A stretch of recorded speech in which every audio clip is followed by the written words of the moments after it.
Good morning. Hello. How is everybody today? I want you all to know I'm very impressed that you all are here, day 3, first session of the morning after the party. Good to see a lot of coffee in hand. We're going to try to have a lot of fun this morning. Sometimes some panels can be a little dry, they can be a little less than fun, and we're going to try to really mix things up today. How many people here of a certain age, including myself, and remember a little show called Donahue? Raise your hand. Come on, be proud. These are the same people who've recruited for Y2K back in the day, right? Raise your hand. Awesome, me too. Okay. My voice is a little bit hurting today. I don't normally sound like Marge Simpson's sisters, but my name is Stacy Zapar. I work for a little company called Zappos. We did a little session yesterday. I'm excited to be back on the same stage and talking with all you guys. We're going to do a little panel about candidate experience. And we're going to have a lot of fun with it. We are actually going to be talking to our panelists today, but we're also going to be talking to all of you. So I'm going to be down in the audience, involving you guys, asking some questions, getting you involved. We want to hear your feedback as well. So if you have an awesome, amazing candidate experience story or tip, we want to hear about it. So be thinking about it. Write it down so you don't forget. We're all a little forgetful after last night's festivities, right? So, all right, before we do intros of this wonderful panel, we're going to jump right into our content today. I'm going to ask the panel to go through and tell us in 3 words, what does candidate experience mean to them? Mr. Mark. Members first and love. Unique, personalized opportunity. Humanized, challenging, and utopia. Ooh. Hiring future ambassadors for company. Oh, nice, very good. Wonderful, well, let's meet these folks up here. This is, we're going to start here with Mr. Mark. I'll let you guys introduce yourselves. You can do it better than I can. Tell us a little bit about who you are, where you work, and a little bit of intro to get the whole audience here acquainted with who we're going to be talking to today. Hey everyone, my name is Mark Alfaro. I'm a senior recruiter at LinkedIn. We're about a 5,700 employee company. Has anyone here heard of LinkedIn? And I work for the product management team. Hi, my name is Christina Palmer-Shed. I'm with Sapient. We have about 14,000 employees, about $1.4 billion in revenue. We basically have 3 business units within Sapient. I'm responsible for global talent acquisition for Sapient Nitro and Sapient Government Services. We have about 75 recruiters between APAC, North America, and Europe. So good morning, everyone. I'm Matthew Jeffrey. I'm VP and Global Head of Sourcing and Employment Brand at SAP and SuccessFactors. We're a company with around 70,000 employees and heading towards 20 billion in revenue. And I was going to ask a favor here, is I know Stacey's only had 2 hours sleep and she's going to tell me off for that. But just to liven up the room, can you just give her a massive cheer to test if she's got a hangover or a headache? So after 3, 1, 2, 3.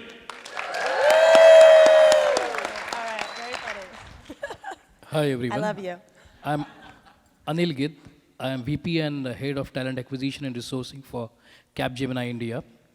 Our organization is about 140,000 globally and 54,000 in India. And we are hiring at the rate of about 15,000 employees per year. So it's a huge task. Thanks. All right, to kick things off today, we're going to keep it personal. Candidate experience is one of my favorite, it's one of my personal interests, one of the things that I like to advocate for. I think it's sometimes the redheaded stepchild of the recruiting world, and people are talking about employer branding, and they're talking about our talent brand. We're at LinkedIn, I should say talent brand. They also talk about a lot of different things, but sometimes candidate experience kind of falls by the wayside. So in order to help emphasize how important it is, I thought we'd keep it personal and tell some personal stories of what's happened to some of us when it comes to either our experience as a candidate or something that's happened to us in our recruiting days when it comes to candidate experience that we have personally felt the pain of that experience. So does anyone want to tell us a little bit about a personal story that's happened to you to help emphasize the importance of candidate experience and how it really does have an impact on your employer brand and the big picture here? Yeah, Stacey, I'll start. So I won't name any names, but sometimes hiring managers can be pretty arrogant And yeah, I'm sure people have come across a few in this room. We had one who, was very cocksure of themselves, very arrogant, and they were very important in a company I used to work for. Now, they turned up late to an interview. They swarmed in. It was like 15 minutes late. They didn't apologize. They were just very, unfocused. They then spent 10 minutes doing sort of general interview, but not getting to the point. And then apologized that they were having to leave early to go to an important meeting. And then they left the candidate in the room, didn't tell, obviously, any of the recruiters to go back in that they left. So the poor candidate's sitting there. So then, the hiring manager probably thought, okay, they gave a good experience in their own mind. But what's great is the power of social media. That candidate was so frustrated, they went off and they vented their views on social media. That started to escalate out there about the frustrations, the arrogance of this manager. And the beautiful thing was then one of the senior directors got to hear about this because of the buzz on social media. So that manager then was called in to see the senior director to actually then go through about the experience and the implications for the brand. And you know what? That manager was never late again. There you go. Like back in the day when people had a bad candidate experience, they would tell their friends, their family, their neighbors. Now they tell everyone they know on social media, right? So that's the power, the viral power of a bad candidate experience. And another thought I thought when you said that was, every person in your company is a brand ambassador, sometimes for the good and sometimes for the bad, whether you like it or not. So yeah, it's good to keep everybody kind of focused on that. I once took a job, not my current employer, but I once took a job, and one of my buddies that I had actually hired in a previous employer said to me, he's like, I'm really happy for you and all, but I just want to tell you, I had the worst candidate experience. I don't think he called it that, but I interviewed there, and I had a great time, and I never heard back from the recruiter. And I nagged her 2 or 3 times. I never heard back after my interview. I just want you to know I will never work there. I recommend to everyone I know not to work there. I'll never buy their products. Like, candidates are customers, customers are candidates. There are bigger business implications to a negative candidate experience as well. So just all things to kind of keep in mind to remind us of the importance of candidate experience. All right, does anyone else have a personal story they want to share when it comes to candidate experience? We don't have to name names, but before we move on to our next question, don't be shy. If you want to stand up, awesome, thank you. I love you. Break the seal. Okay. Thank you.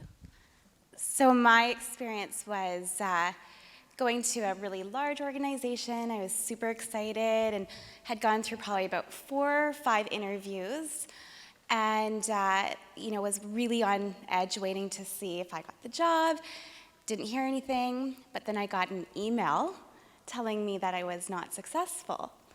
And it just was, after all the time I had spent, it just really set, a bad taste in my mouth as far as that experience. And, it's all worked out because I'm where I want to be, but just that, getting that email and not a phone call after all the time I had invested was really disappointing. Yeah, that's a great point. Technology can be a very wonderful, beautiful thing, but it also can make us lazy, and that's not a good thing. So, yeah, if someone's invested a lot of time to meet with you, you should definitely close them out with a live call, not email. Good point. Okay, guys, does anyone on the panel want to tell us about a time or a way that your company is going above and beyond when it comes to candidate experience? This is time for a little, not shameless self-promotion, but we want to hear some of the best practices. What are some companies doing to innovate and really stand out when it comes to candidate experience? Anil, you want to start us off? Yeah, thanks. So when I took over this function, I basically came from business. And for 2 years back, I started heading talent acquisition and resourcing. And what I found was that in social media, there are a lot of advantages, but at the same time, anyone can write to a CEO of the company. And I had similar examples where, even if you reject someone, maybe because of technical reasons or whatever, person writes to CEO and talks about hiring manager. So it's a very delicate situation to get into. So I did a lot of automation, and according to me, even the branding is required for candidate experience. So I had created some talent acquisition center, which is state of the art. I will be talking about it over a period of time. But then I think we need to take care of each and every touch point with the candidate. Each and every point, is it off? Here you go. I think you've blown it. I don't know what happened. Sorry about that, Anil. Here we go. Sorry. So I think candidate experience, you need to take care of each and every touch point with the candidate. That's extremely important, whether it is contact with the resource, giving feedback, scheduling interviews, everything, each and every point is very crucial to create good candidate experience. And that's what we have done over a period of time.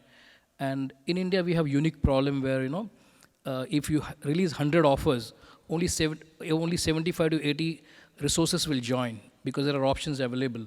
So how do you increase that? That is again by doing better candidate experience, whether it's branding, whether it's the way it is handled and so on. And we did it extremely well, and we had about 10% increase on our joining ratios. Okay, you can hear me. Thanks, Anil. Anyone else want to tell us about something really cool that you're doing from a candidate experience perspective? So one of the things that I've done to close candidates, and I thought for about 5 seconds of not sharing this, since it's a way that has been really effective to close candidates, but I just want to share it because I feel compelled to. In terms of candidate experience, one thing that I've done with a lot of groups that I've worked with at both LinkedIn and previous companies is that we get people involved throughout the process to help close somebody. Just recently, in the last 6 months or so, we had somebody that we had courted for over 3 years on several different occasions, and just for whatever different reason, she actually rejected her first offer and went a different route, did a few startups, and came back around over the last few years. We kept courting her, had her meet different people, and eventually we had a position that came up that was just the right match. And it was not an easy close by any means, but the thing that she said got her over the edge and made for a wonderful experience was that she had about 20 different people at LinkedIn reach out to her at different parts of the process and just offer their perspective. People that were colleagues, interviewers, people that weren't even on the product team that would just reach out to her and to give her their perspectives of what it was like to work at LinkedIn. And she said that is something that she has learned that it seems like big companies have seemed to have forgotten. So I took that as a wake-up call that a lot of us, especially as our companies get bigger, we need to really maintain that personal touch. And when you're in competitive situations for top talent, I guarantee you that Google's, Facebook's, LinkedIn, other top companies, or the smaller up-and-coming companies, they're getting that personal touch, and they are going to get that candidate if you're not doing that. I love that story. It takes a village, right? Everybody on the hiring team can be reaching out. I know that you said also something about when we talked before that when you guys make an offer that the whole hiring team reaches out to say welcome and congratulations and gets everyone involved. I think that's super fabulous. How smart is that? Instead of the recruiter just making an offer, everyone on the interview team kind of reaches out to that person. That's got to help close that deal, right? Yes, so I think a lot of smaller companies do that just by nature of the organization. It's very small, it's close, familiar. But again, as the company grows, I think people lose sight of that. And too often it's just the recruiter, just the hiring manager, or maybe one or two of the people that are interviewing, contacting that candidate. But it really takes a lot of people coming together to welcome that person. It's a big decision, it's a life-changing thing. And a lot of these people that we're going after, they don't need a job. They are gainfully employed, they're highly sought after, and you really got to work on that relationship. Yep, it's the ones that go above and beyond kind of get those purple squirrels, right? Excellent. Does anyone else want to share something? Yeah, it's just something I wanted to sort of piggyback on. The personalization of it is so critical, so important, because these people are taking time out of their day, out of their schedule to meet with you. And I think that too many companies just try to create more of a generic type of interview process where they don't personalize it. What's really important to the candidate? What are they trying to get out of this process? And I think what we try to do is really spend time understanding why they're interviewing with us, and what's important to them, and what's their future aspirations, and spending time with the hiring managers and the interview team before they go in and saying this is important and this is important, and having them share some of their personal experiences so it doesn't feel like it's a cookie cutter. Awesome, yeah. So Stacey, I think one of the most important things, what do candidates want? The ideal would be real-time feedback. They put the application in and they know there and then whether they're going to get an interview. I mean, that's almost a utopia. That's something we're trying to do at the moment at SAP. We recognise that, the traditional candidate experience of, applying through the career site, you get the bounce back email, which ultimately a lot of companies use as their candidate experience. Thank you for applying. If you have the right skills and experience, one of our recruiters may come back to you in the course of the next 10 weeks. Don't call us, we'll call you. Yeah. And yeah. And that's the We frustrating don't thing. check this email inbox. Don't reply to this email even. Yeah, that's And horrible candidate experience, right? That's a poor experience, isn't it? It is. So what we looked at was our whole university hiring experience. Our tradition was to go out to the preferred universities, to use that, you know, the MITs, the Harvards, the Oxfords, the Cambridge, etc., befriend the professors, etc., then learn who the cream of the crop students were, and then that would be our university strategy, and a lot of companies do that. But we sat back and thought, that's not really a democratization of university recruiting. The best graduates may not be able to afford to go to certain universities. They may have to stay in their home areas because they might have to look after parents or relatives or whatever, and we're missing out on those graduates. So we looked at it and thought, let's open it up to social media and put it out there, let any graduate from any university anywhere in the world apply to us. Obviously then we're looking at huge amounts of applications. You know, that's over 100,000 that we were looking at. So how do we then create a good experience? So we partnered with chemistry and we put in online assessments. Now these assessments were based on an assessment of the cultural fit at SAP, so we had to work out what looked good and what the competencies were and the culture fit assessments, etc. A candidate would go through and do that for 5 minutes and they would get a pass or fail, and if they failed they get the reasons why, etc., so they would get that instant feedback. If then they went and passed, they would do a situational judgment test and go through that another 15 minutes. At the end of that, if they passed that, they would then be invited to a boot camp. Now we found that that obviously increased the quality of the applications, and we could adjust the benchmark and the pass marks. The candidates were getting real-time feedback, and we went out to those that failed the test, and we then asked them about their views. Were they happy to go through this method, etc.? And they were, because they got that feedback immediately. And so that's one of the things that we've tried to bring in and innovate and create a difference. I love it. Yeah, that's definitely, that's a very involved, but I love the instant feedback and the immediate closure. I mean, everyone here, I think, will agree, candidates don't care if the news is bad, they just want to have news. And we're going to talk a little bit more about that in a minute, so spoiler alert. Okay, well, excellent. So we're going to actually now dive in and talk about actionable tips. This whole next section, we're going to try to focus on things that you guys taking notes right now can write down. You can go home tomorrow or the next day, start implementing some of these tips, tricks, strategies, best practices, what have you, into your everyday recruiting process to make that candidate experience that much better. So this is the time to share your secret sauce, guys. There's no holding back. We're all going to be sharing, knowledge sharing here. So get your pens out or your Twitter out and start tweeting away. Here we go. So let's start with, we're going to kind of go through the life cycle of a candidate. So let's start with the application process. Is anybody doing anything really cool from a candidate experience process with applications? And that almost is an oxymoron because we all know how laborious and horrible most application processes are just by their very nature. Does anyone want to talk a little bit about some cool application process? And I am coming out for this one, so be ready, somebody. But let's start with that. Anyone want to take that one? Anil, you got something? Yeah. We have a career site of our own where we post our jobs and accordingly we get applications from the candidates. Apart from that, we also have page on LinkedIn where we have, we give our job definitions and what is required. Apart from that, we also have technology communities on Facebook where we attract a lot of candidates specific to respective technologies.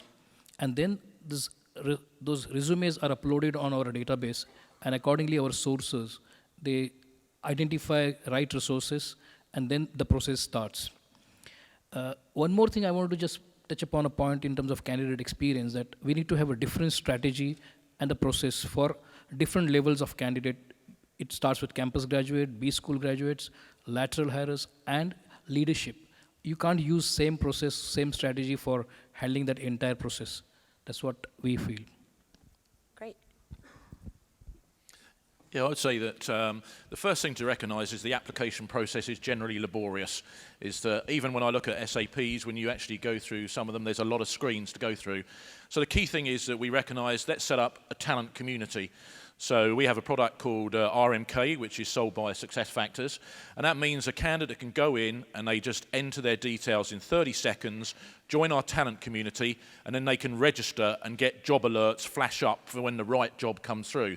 Because exactly as you were saying yesterday, the right job may not be advertised at that moment in time in the exact location to what they aspire and dream to want to do. So we want to make sure they're in our database and they're connected with us and feel part of the SAP family as opposed to the Zappos family, and really get them involved there. So again, I would say building a talent community and getting individuals connected with your company is pretty key in that first stage of the application process. I agree, yeah. Those of you who were here yesterday, I'm not going to go into too much depth and repeat, but those of you who weren't, we talked a little bit about the Inside Zappos program, and what we did is a simple 3-step process where people kind of come onto our careers page. They can sign up to become an insider, which basically means they want to work for Zappos at some point today, tomorrow, next month, next year, 5 years from now, and they just come on in. There aren't job postings to apply for. They just kind of come on in and they become part of our insider world, if you will, and then we start engaging with them that way, and start pipelining them. It's a simple 3-step process. It takes under 5-10 minutes to complete, and then the fun begins. And we talked all about that yesterday. I won't bore everyone, but I like to think that the application process is much more smooth. They can apply on their phone. Any ideas around mobile application? We should talk about that today as well.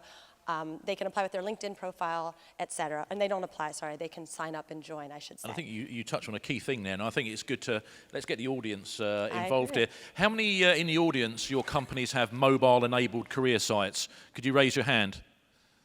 Wow, look at that, Stacey. That's impressive. Are you stealing my job now?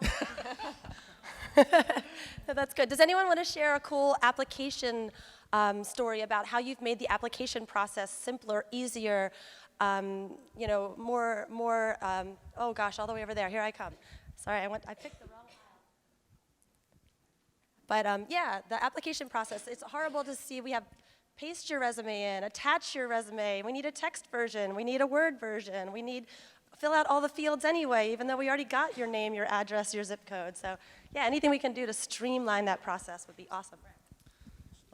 So we work in a very regulated industry, so I think one of the great things that we've done in terms of our application, because we require so much information, 10 years of work history, income, everything, one of the neat things I think we've done is actually include videos as to how to complete the application in full. So it's really something that I think that has really simplified the process, and we've gotten a lot of good feedback on that. I love you because not only was that a great answer, so video on how to complete the application process, the next section we're going to talk about is transparency, and that is absolutely the perfect tie-in because that's the worst thing. Candidates come into this process and they're like, what happens next, and who am I going to talk to, and how many steps are involved, and is this, what happens? And they don't know, and that lack of knowing and that lack of communication is often a big problem here. So I don't want to let this microphone go crazy. Here we go. Okay. But that's perfect. And I love the use of video in general. Mike and I are talking to a few companies and doing some fun things with video as well. And I think it's the perfect time to start integrating that into our process. So does anyone want to talk a little bit about transparency?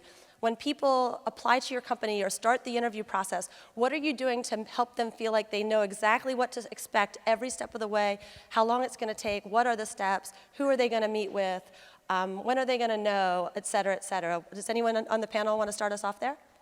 Yeah.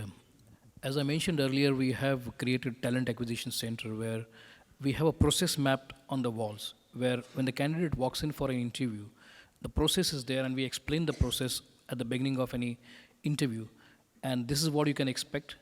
And we have, in terms of communication, auto triggers or even the feedback which is standardized so that, the feedback which is sent, whether the person is selected or on hold or on a second different profile and so on, it is all standardized way of communicating to the respective candidates. So I think it's entire transparency in terms of what is happening. We have engagement model with candidates which is on the social media, which we keep in touch with them to appraise about what is happening on their application. It needs a lot of effort and investment, but I think that's what gives you great results. Great. So for us, transparency is obviously important throughout the entire process. But really, at the beginning of the process, when the recruiter first reaches out to the candidate, they talk to them a little bit about what they can expect. But also, we have an amazing recruiting coordination team that also follows up with the candidate before they even come into the office and explains to them who they're going to meet with, and then follows up with some branded material. So they hear it, they see it, and they see all the steps that they would follow along the way. And then every single touch point, everybody they meet will also follow up with sort of what to expect and who will they be meeting and additional information, all the way through the end with the feedback. You know, going to your earlier point, we would never just send an email. It's like breaking up with somebody. You're not going to just send them an email, you know? You're going to, they've taken the time, we've taken the time. It's important that, you know, to your point, good news, bad news, they need to know. So transparency really through the whole process from the beginning to the end is important. Anyone have a cool transparency story? I know that, I wish I could remember the name of the company, and I apologize, but they actually have it right on their careers page. They have this sort of, it's more of a buttoned up company, so a flow chart kind of fits their brand, but it's an actual flow chart, like if you make it here, what happens here, and the whole process is documented right on their careers page for everyone to see. There's no doubt as to where you are in the process and how long things take. They completely map it out, which to me sounds a little mind-boggling, but you know, I think it's a great effort and it's a great step in the right direction anyway. So. Yeah, I think transparency is key, and I was talking earlier about for those graduates that get through to the boot camp, to use that term, we set up a Facebook page for them, and then all those people attending the boot camp can get to talk in advance, ask questions, and really get a real flavour for what's going on. So again, it's embracing social media, and those guys are actually then knowing each other before they come in and go through obviously the boot camp activities. And you know, that's key, is when we talk about social media, is about involvement, engagement. I mean, there's a lot of people still focused on broadcast. I mean, we could pick some companies and look at their Twitter feed, and their Twitter feed is just a list of hyperlinks back to their job board. I mean, unless you're fundamentally dull, who's going to follow that? Unless you're looking for a job. So again, I mean, there's some big companies out there who are still not getting this quite right. So again, one of the things today is take away from the panel is look at your social media strategy. Is it engaging? Is it showing behind the curtain of your company? Is it a true reflection? Is it authentic? And is it engaging people? So by engaging, is it people are commenting, liking, sharing? Because if they're not, then it's the policies are all going wrong. I love that. Yeah, when we designed the careers page for this Inside Zappos program, we actually built in for each team a people slider. And we're not the only company that's done this, but you can actually flip through on our finance team and find, I don't know, 8 or 10 or 12 different people on the finance team, and there's a little Q&A with them and their picture, and they're all making silly faces. It is Zappos after all. But the people that come into interview ultimately feel like they already know some of the players involved, and then when they interview, they're like, oh, I remember you, you're on the website, you're that guy that kayaks and this and whatever, and likes, you know, ice cream and mayonnaise or whatever, like we have on our Zappos pages. But yeah, maybe something that has more of that engagement, that transparency, that accessibility on your careers page. Maybe a simple little tweak to that would really make a big difference for people that come in to interview with the team. So again, a great kind of lead into our next section is that on-site interview process. When people enter that sort of stage of the recruitment life cycle, what are we doing to make sure that those interviews, phone interviews, on-site interviews, et cetera, are seamless, are a positive experience? Let's face it, interviewing is painful sometimes. It's awkward. You're dressed up in this stuffy suit, and you're sitting around all day and shaking a lot of hands, and it's exhausting, right? What can we do to make that less painful for everyone? Anyone here want to start? And you guys be thinking about this too, because I know you have some great tips. Stacy? Go for it. So yeah. Somebody here in the second row, Christina Foster, if you go to LinkedIn's talent blog and search on 12 simple ways, you'll get an article of the 12 different things that are a coordinating crew, which hands down is the best one that I've worked with ever. And we do all these different things throughout the process to keep people in the loop with where they're going. We use different communication channels. We use mobile, we text people, we call them, and we email them. We don't just send them an email and expect that they're going to happen to see that. So every step of the way, they're communicating with the candidates. 12 simple ways, and it shows each different thing that we do, from using text and mobile, emailing them an itinerary of who they're going to meet with, their links to their LinkedIn profiles. And then on the interviewer side of it, we we actually give the interviewers a list of everybody they're interviewing with and the times, of course, but also a map to the conference room so they don't spend time trying to find where the conference room is, which translates to people more likely being on time. So communicating with the candidate every step of the way throughout the interview process, what to expect, and even after the interview, after they interviewed, a day later, sending them an email saying, thanks for coming out. We really appreciate you coming out. So just communicating with them every step of the way. I love it. Yeah, communication is key, right? We're going to talk about that, I think, in every single answer today. I love it. Yeah, lots. You can never over-communicate, I think, to a candidate, so. Yes, just to add to that, we have some different challenges in India. Apart from our regular on-site interviews, we also have weekend drives where we can expect about 400 to 500 candidates walking in at the same time.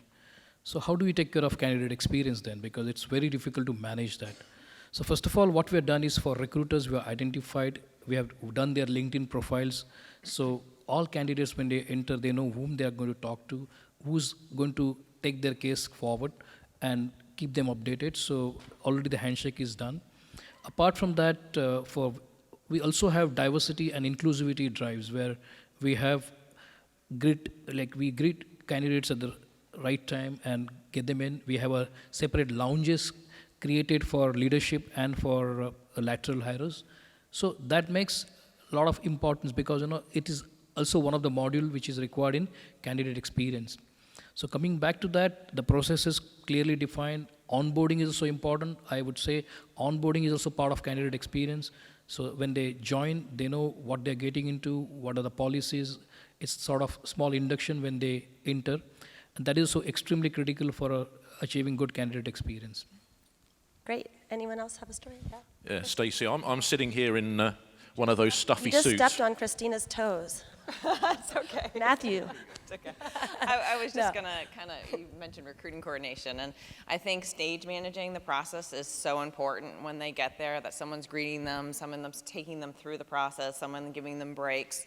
Our recruiting coordination team makes sure that everybody has a tour of the office, they get to see some of the work, they have breaks, so it's very engaging, and so, they're fed, they're taken care of. So for us, the stage managers, is really a crucial part of that entire experience. No, that's a good point. I actually just remembered a personal story I might share that when you say that they're fed. I once had lunch brought to me when I interviewed in 1990-something at a certain tech company. They brought me my lunch. The recruiting coordinator ordered it, and it was corned beef on a poppy seed bun with orange soda and sour cream and onion chips. And I found out later she wanted the recruiter job that I was interviewing for, and she fed me poppy seeds, orange soda, all this in the middle of my interview day. Sorry, that was not a good candidate experience. I totally remember that now. Anyway, here's a best practice to share. I'm going to stand up so you guys can see me. I'm going to avoid that mic.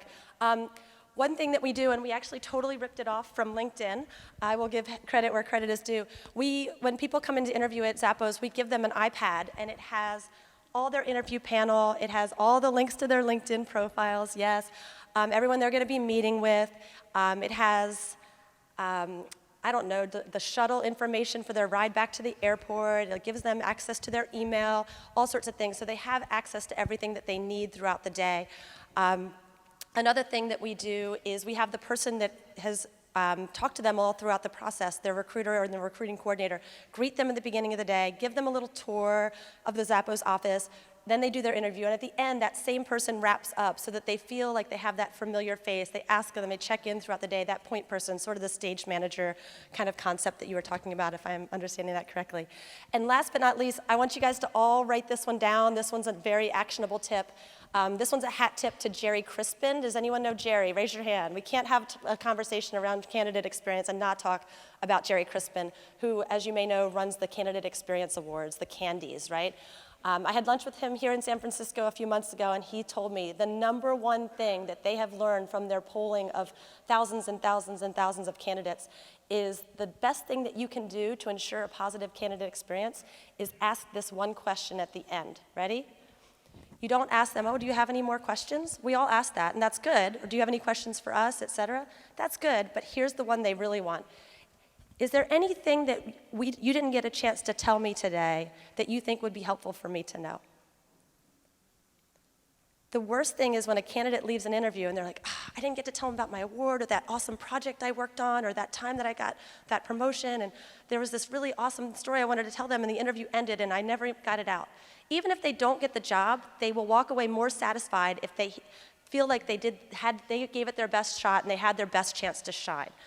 So ask them that question. At the end of every phone screen, we have our recruiters ask at the end of every interview. Is there anything else you wanted to tell me about today that didn't come up in the conversation that you think would be helpful for me to know? Oh my gosh, your candidates will love you for it. So there's a little actionable tip. I hope you all do, but that's a hat tip to Jerry Crispin. Before we move off of on-site interview experience, does anyone in the audience have a really cool story to share? I would love to hear some more. I love you, nice and close. Hi, I'm Angelica Catron with Pipeline Construction Company, and it's a smaller company under a large umbrella, so they do things a little bit differently, and they've done things in a lot of the same ways that they've done them for 40 years. So I came on board, and I'm always like out of the box and coming up with new ideas. So I do some of the things like I set up the agenda, I tell them who they're interviewing with, I give them detail about them, but now I pick up people from the airport, and then I've gotten managers to pick up candidates from the airport. Because Houston, if y'all are familiar, is huge. And if you're trying to find a shuttle to go to an industrial part of Houston, you're not going to get it, and it's going to cost like $100. So my managers are very engaged in the process now. If anyone could see the inside of my car, I have toddler, there's Cheerios. I don't know if that would be the best candidate experience from me personally, but I love that idea. I'm serious, I love that personal touch. There we go, see, we're on the same page here. All right, good. Well, let's talk about communication. Oh, there goes the voice. Communication and accessibility. What are we doing to communicate with candidates every step of the way? What are we doing to make sure that they never feel out of the loop? I feel like I've been talking a ton today, but I'm going to just talk one more thing and then pass it off and I'll shut up. I do something called my Friday afternoon blitz. I've been doing this, I don't know, since 2000, maybe 4-ish. Every Friday afternoon, how many people here do not do interviews on Friday afternoons? I don't. I think that they're a horrible idea for candidates, for interviewers, for hiring managers, for me.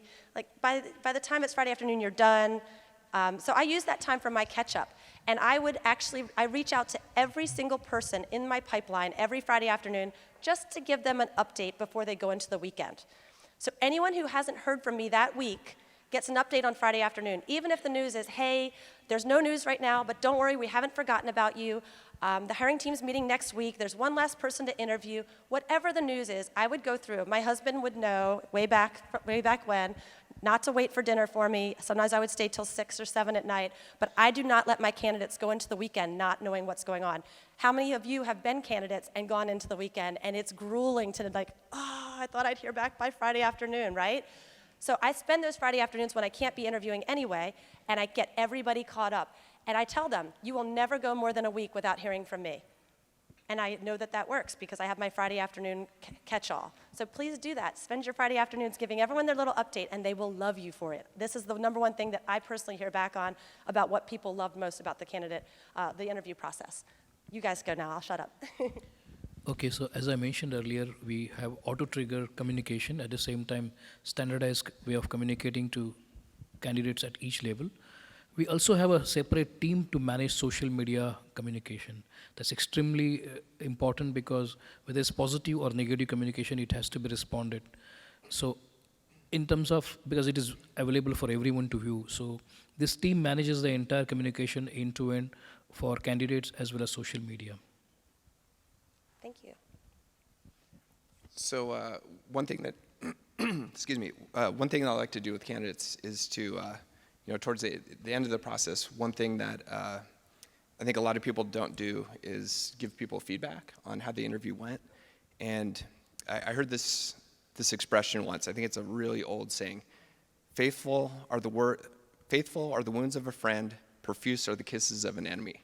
And what that means to me in terms of candidate experience is that it's really easy to say you did well, but the job just wasn't a fit, and leave it at that.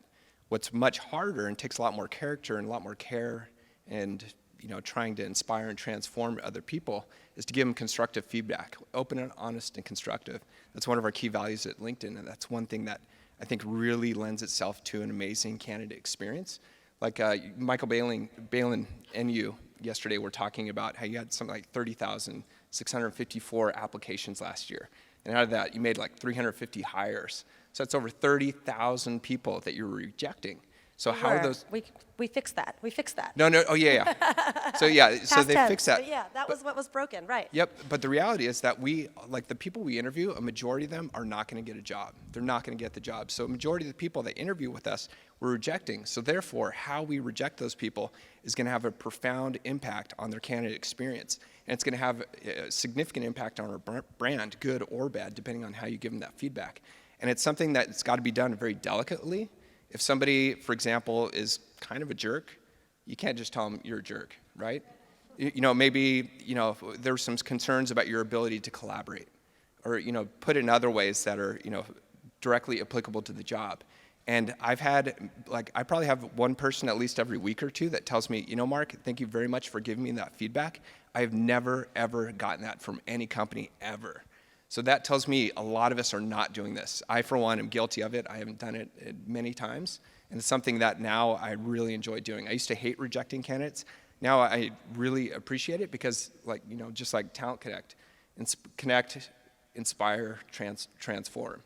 And that's something that we can really do for each person that we come in contact with.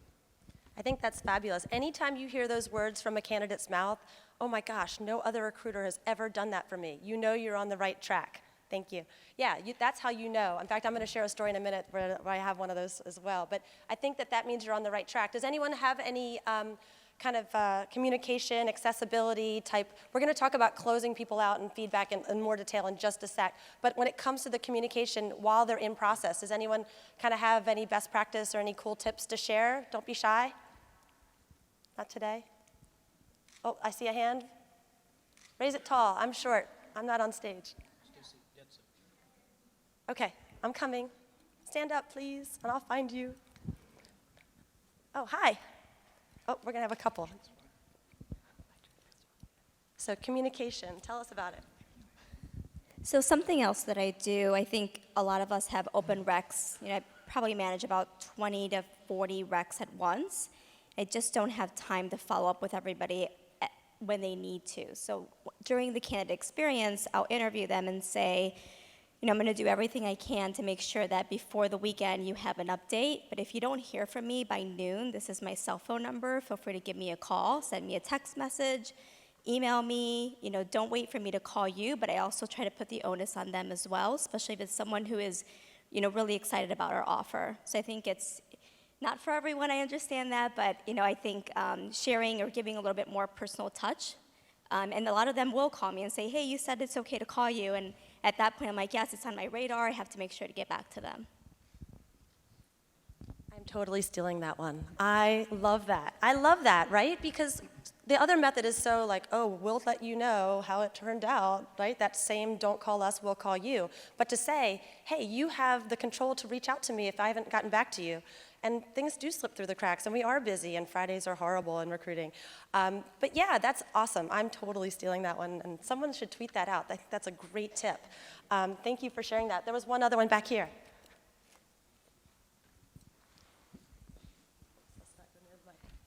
Hi, I'm with Nestle Purina in St. Louis. One thing that we found, we get a lot of people that come to our Facebook page and ask what's the status of their application. So being on the marketing side of recruiting, I'll go to our recruiters or the hiring manager with an iPhone and just get a really short video, and they'll actually respond to the question from the applicant, and we'll post that directly onto our Facebook page. I love it. More video innovation. All right, let me get away from the mic. Okay, let's talk about sign-offs, closure, feedback. I know you guys are all closing out your interviewees, right? Yes? And not over email only, right? If you talk to them in person, you're at least calling them on the phone, right? What are we doing to make sure that that feedback, that sign-off, that closure is happening in a timely manner, in the right manner, in a way that they still feel respected? I often describe, recruiting, we're not selling cars here. We are in a sales role, but we're not selling cars. We're actually dealing with people's lives and their hopes, and they're invested, and they're thinking about your coming to work for your company, and they're getting really excited. What are we doing to really treat them the way that we would want to be treated when it comes to that feedback process? Because the news more often than not is bad news. There's one winner for every dozen losers or people that didn't get the job. That's a horrible way to put it, but you know what I'm saying. They're not losers. This is the worst candidate experience panel ever. She called candidates losers. Okay, sorry. Okay, that was great. All right. So who wants to share some stories about your feedback process? I'm going to share one at the end, but I would love to hear some more of what our great panel has to say. So feedback is obviously critical to the process. We try to live by a standard that within 24 hours a candidate has feedback, good news, bad news, and it's constructive feedback. And we've actually had a number of instances over the years where we've given feedback to candidates and they fell short in certain areas. They've actually gone out, got more training, got more experience, and come back, reapplied a couple years later, and got the job, you know? And they may have not come back to us if we hadn't given them that open feedback and hadn't been sort of prompt with it. We also send out a survey to every single person that interviews at Sapient, regardless if they get the job there or not, and ask them for their feedback. What could we be doing differently? And we take that feedback and share it with our team. We share it with our hiring managers. We share it with our leadership team.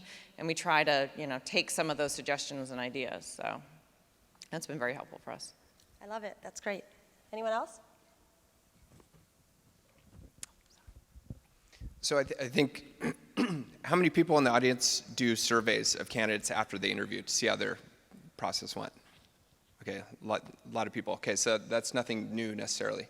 So one thing that we did at LinkedIn is, so recently we tied performance management to candidate experience, in that our objectives and key results, how we're measured each quarter, was tied directly for the recruiting organization to communication with candidates, and then assigning roles and responsibilities to each interview and each interviewer. So what happened is we found that, you know, our overall customer satisfaction was, you know, pretty good, and once we tied our OKRs to the candidate experience, it went up significantly. 5% for the recruiter, the experience with the recruiter, 13% for the coordinating and the interview scheduling part of it, and then 23% lift for the interview itself. So significant lift from tying the OKRs, objectives and key results, directly to the candidate experience. I love that. Make it a priority. Do you want to share a story, Matthew, about closure or anything? No, you're good. Okay. I wasn't sure if you were like chomping at the bit. The number one cool thing that I like to share in my trainings, and this is my little soapbox moment, so I'll stand up tall, is we all close out the people who interview with us, right? But what about the people who apply and they're like hoping and praying to get that call and they never hear anything back? And of course the rec gets filled and we close it out in the ATS and we move on, but they never heard anything back one way or the other. And they were still just as interested as the person who got picked for the interview, right? What are we doing to close out all those people? You know, I kind of think from a networking perspective all the time, and that's, I will admit, some of my motivation for doing this thing that I'm going to tell you about was partly driven by that. But really, think about candidate experience. So before I close out a rec, right, we have a horrible rec, it's hard to fill, it's not fun. The number one best feeling in the world is going into your ATS and hitting closed or filled, and I'm like, no more meetings with that hiring manager anymore. I'm so happy right now, I could do a happy dance, right? We want to, the human nature wants us to close it and move on. Before I do that though, and I'm not a big fan of bulk messaging in general, but in this context I think it's okay, anyone who didn't get an interview, just applied and never made it any further in the process, I take a moment and through my ATS, I send them an email. And it says, dear, and it fills in the blank. I'm not a fan of bulk messaging normally, but it's okay here. Thank you so much for applying for the financial analyst position at blah, blah company. We really appreciate your interest and definitely would love to consider you again in the future. You know, please do stay in touch. I personally would love to stay in touch with you as well. Let's stay in touch. I've got this blog, you know, it has tips for job seekers and interviewing and networking. I'm pretty well connected.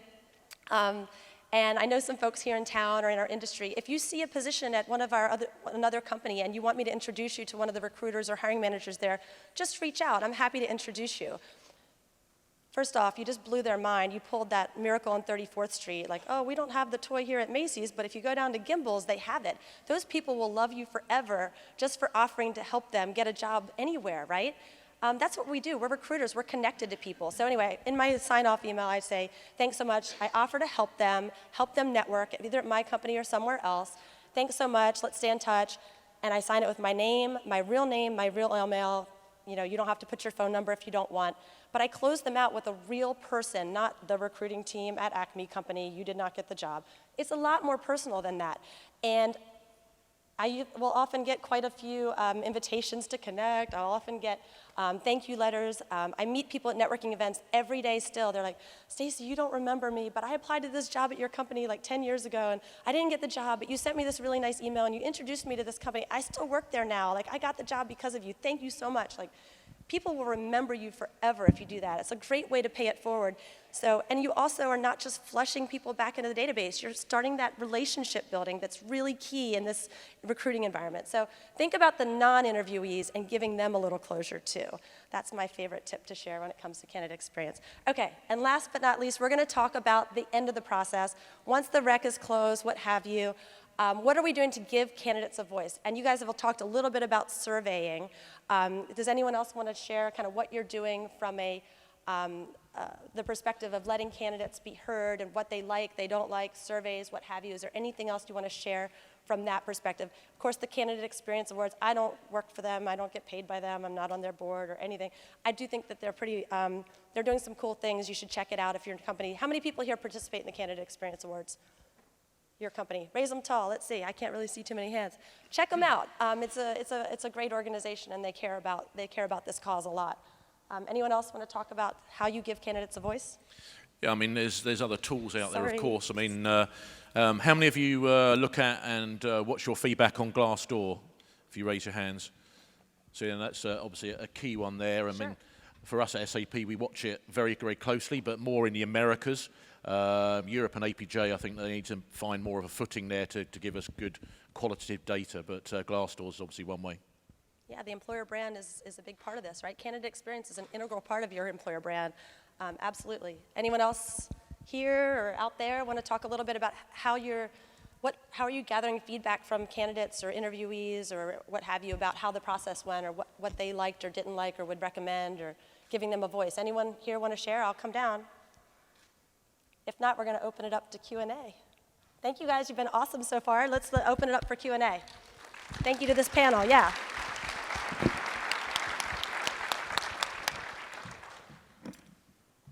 We've got 7 whole minutes. My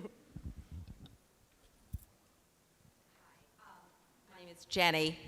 Ooh, sorry. This is a pretty simple question. We sometimes have managers that want candidates to see 8 or 9 people, which can make for a very long interview day. And we try to encourage our managers, let's do, you know, a couple of people at a time. While this might sound like a simple solution, sometimes they don't always follow our suggestion. So I'd love to hear from any company, either in the audience or on the stage, of if you've had that same situation, how you've done some creative work around that. Because it really makes for a very long interview day for the candidates. So thank you. Good question. Yeah, and I think that's not uncommon for a couple different reasons. A lot of time hiring managers are under pressure. They need to fill a role. They want them to see people very quickly. But also, a lot of time for candidates, it's better for them too because they're taking time out of their schedule or off work and they want to meet as many people if they're traveling. So I think making sure that you're incorporating, you know, breaks, giving them tours, the iPads, so not just so they can check out people's LinkedIn profiles, but we also put our candidate sort of internal experience videos on there. They can also take a look at work, so giving them some breaks to do that as well too. Incorporating those personal touches in the day, I think makes it a lot easier, particularly when they're meeting 8 or 9 different people. So.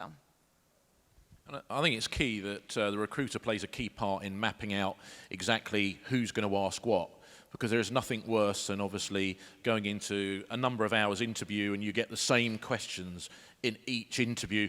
Why do you want this role? Why do you want to work for our company? What's your greatest achievement? Why you left your previous job, etc. Because at some point the candidate's going to be sitting there and be mightily fed up and think, I've answered this question 6 times already, why are you still asking it? And then they will give an answer which is obviously reflecting their tiredness. But when you come to the loop review, that hiring manager go, well, they didn't seem that passionate for wanting to work for us.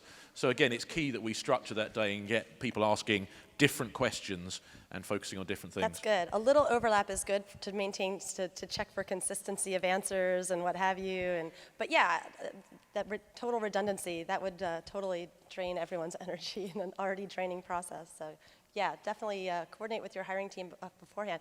There are some mics in the back if you guys want to ask your Q&A there, because then everyone can hear it and it gets recorded back there. So if you want to ask some questions, there's 2 mics right here in the middle. Feel free. Sorry, I'm not being lazy, I swear.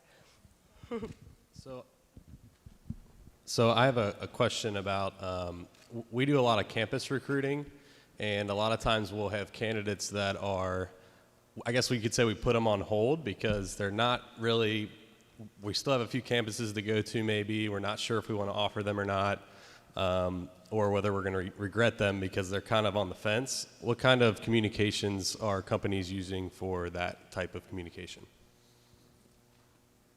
Anyone want to take this one?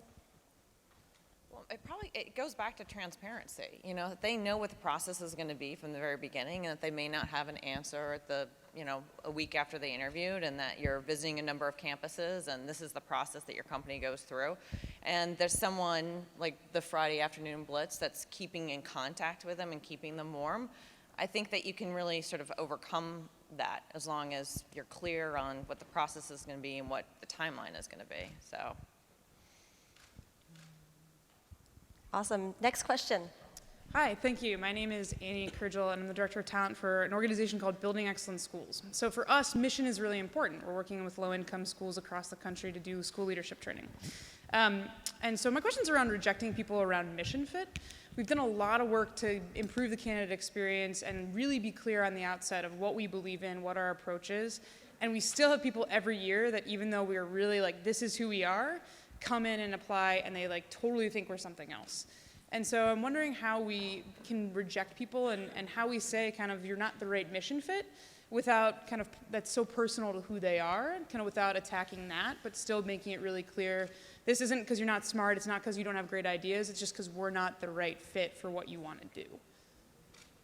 That is a hard one. Who wants to take that one? I'll take a crack at this one. What is your mission? A lot of it has to do with instructional approaches, so it's probably a little too nuanced, but a lot of it just has to do with our beliefs around the way we think classrooms should be structured. I don't know if that's enough for you, but our mission is to provide every school with a high potential leader to close the achievement gap. So. Yeah, that is a very tough one. I think you've got to just communicate what your mission is throughout the process, and maybe before you get to that process of, I think that's something you could probably figure out early on in the process. So before you get somebody all the way through phone screens and on-site interviews to the point of where you would either make an offer or not, you could probably screen that person out, I think, a lot earlier in the process.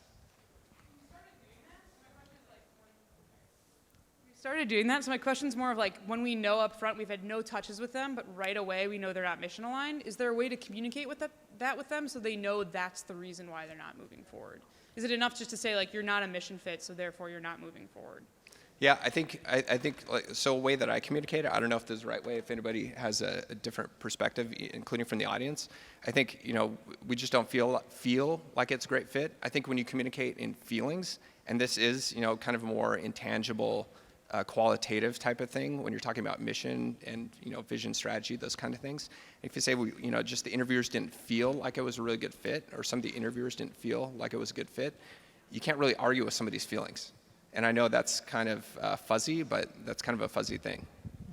Thank you. Yeah, that's a tough one. So that's. I think I would add to that, Stacey, just very, very quickly.